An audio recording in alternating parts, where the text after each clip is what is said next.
Two-time NPFL champ, SaveMore Outdoors pro from Sapulpa, Oklahoma. Put your hands together for the hookup, John Soka.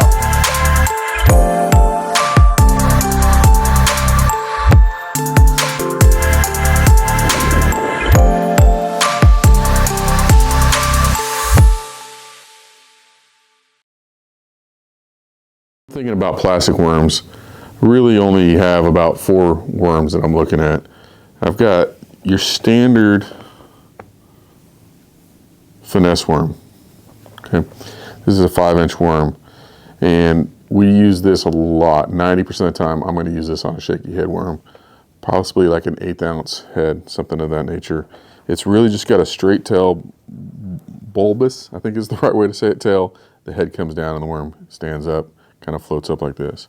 So this is a smaller, finessier version, but if you're looking for bigger bass, this is a 7-inch Magnum finesse worm. It's a bigger version, looking to catch bigger bass, summertime bass, things of that nature.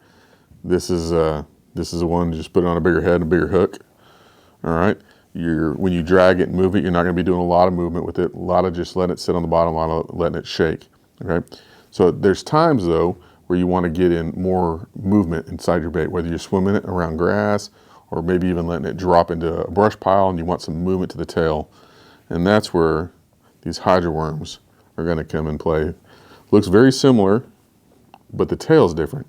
What this tail does, and it kicks a ton. If you've never thrown a hydro worm, think of a speed worm with actually more power, more pulsation. This thing comes through the water really good. And for those speed worm guys, I mean, this is the June bug color. This is the one you want. Anytime in tannic water, I'm going to throw a June bug. Now we've got a bigger version, a 7-inch version here. This one right here is like a watermelon red color. And I mean, once again, anytime you're down in Florida, you better have these things. Anytime you're around grass, you better have these. You can rig them weedless, Texas rig them, and just throw them out there and slowly reel them if you want. You can work them. You can let them settle at the bottom and work them too. Every time you lift, drop, this tail is going to kick and move. Now, this is the staple. This is the Lucky Sink, man. Everybody's heard of a Cinco, okay? This is about a 5-inch version here. Green pumpkin is about as standard and about fish catching as can get. You can rig it wacky rig, you can rig it Texpose, you can rig it Texas rig, you can Carolina rig it.